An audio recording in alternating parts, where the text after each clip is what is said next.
Okay, this video looks at vehicles traveling on a circular path. Now, if you have a vehicle traveling in a circular path, so think of a bicycle on a circular track, there's a force that tends to make the bike want to slip sideways. So if you think about going around a bend, your wheel feels like it's going to slip outwards. Okay, so for a bike to remain on the circular track, the tendency to slip must be overcome by either A, reducing the speed to a certain limiting value. Now that's what we would do if we went around a corner. Or B, banking the circular track at a certain angle to the horizontal. So that is what they do in velodromes, where you have your cycle racing.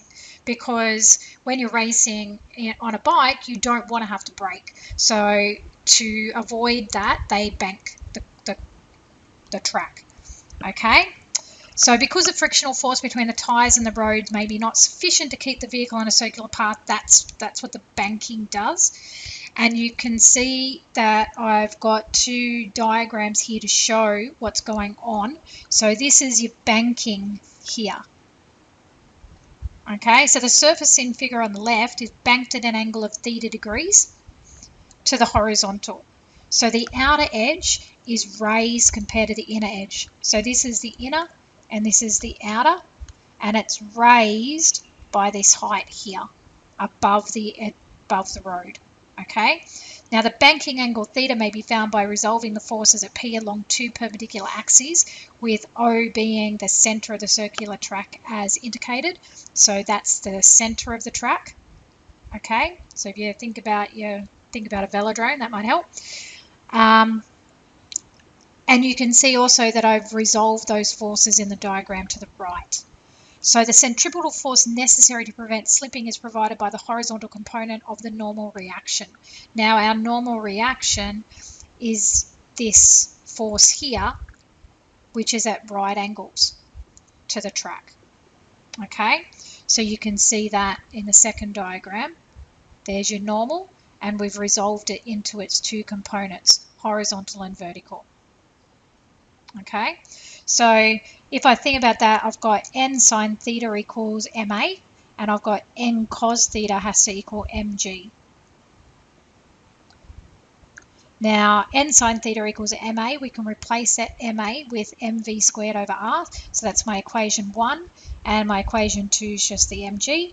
So if I go 1 divided by 2, I end up with n sine theta over n cos theta is mv squared over rmg. Sine theta over cos theta is my tan theta. And my n's cancel. So I've got tan theta is v squared over rg. So the banking angle of the track depends on the speed of the vehicle and the radius of the track. Okay, so you've got the speed of the vehicle and you've got the radius of the track. And of course you've got gravity involved. So let's look at some examples. A train is traveling at 72 kilometers an hour on a curve with a mean radius of 360 meters. The distance between the rails is 1.4 meters. Determine how much the outer rail must be raised in order to avoid the side thrust of the rails. So let's draw a diagram to understand what's going on. So this is my theta.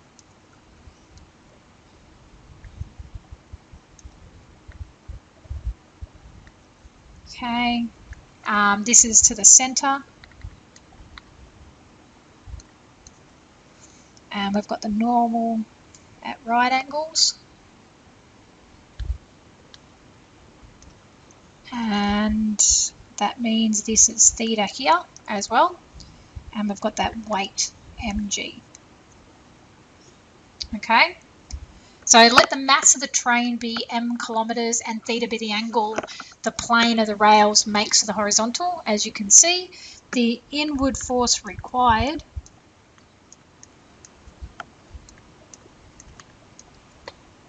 so our central force is going to equal mv squared over r. Now our speed equals 72 kilometers per hour.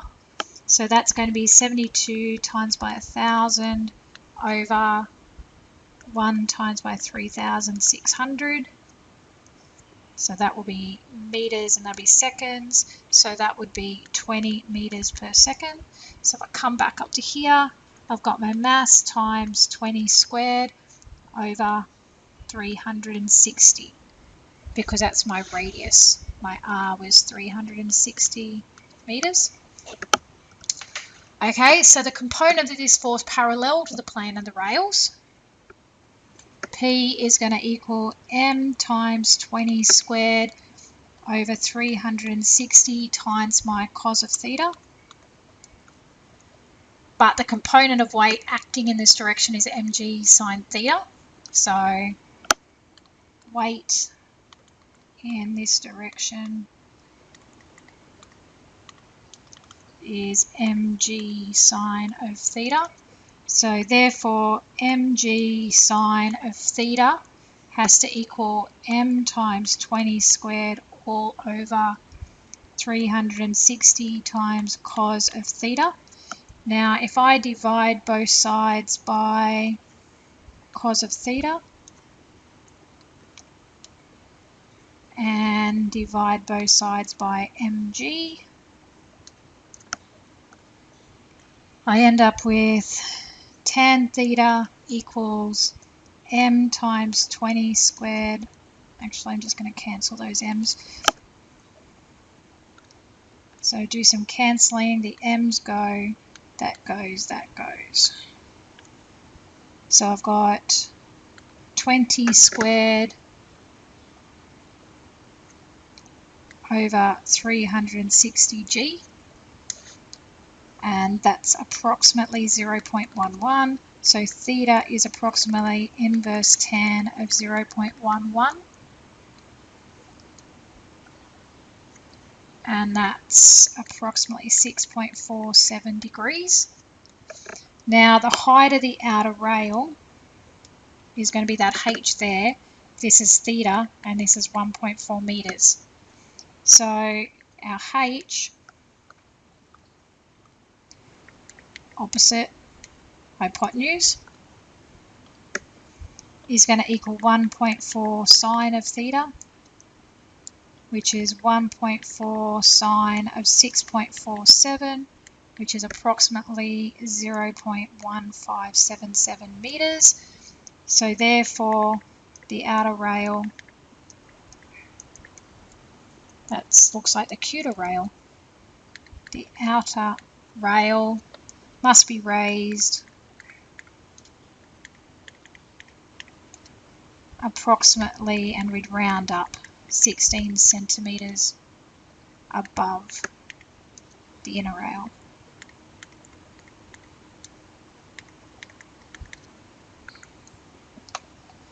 Now, very last example, an aircraft of mass 1 ton flies 150 kilometers an hour. Calculate the angle at which it must bank in order to turn without side slipping when completing a circular turn, radius 200 meters, and we're going to assume that the design of the plane allows us to do that. So this line here are the wings of our plane. So A, B. Then draw the dotted line here. That's going to be to the center. That's my O. Let's go that G. And we've got this force going this way, which we'll label air pressure. So we'll label it P for air pressure. We'll put that as a D. And there's my theta there. Okay. So AB represents the wings, G is the center of gravity, so the middle of the wings.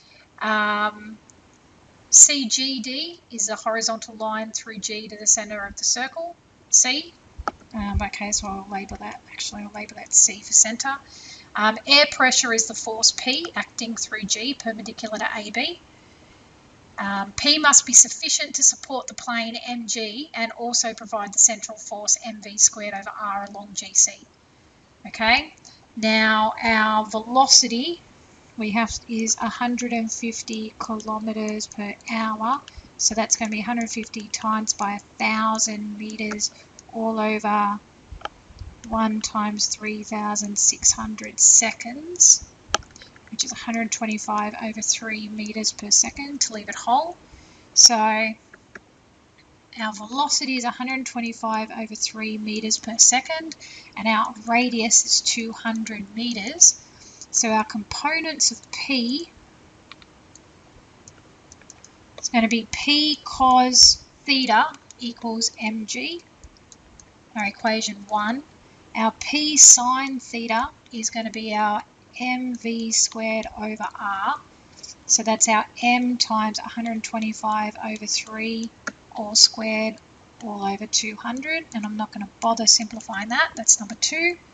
So 2 divided by 1, we end up with our tan theta equals m times 125 over 3 all squared all over 200 mg. Our m's cancel. Plug that in your calculator to get approximately 0.8858. So theta is going to be approximately inverse tan of 0.8858, which is approximately 41.53 degrees. And that looks really bad. 41.53 degrees. So therefore, banking angle is approximately 41.5 degrees. Oh, I can't write. And that is it.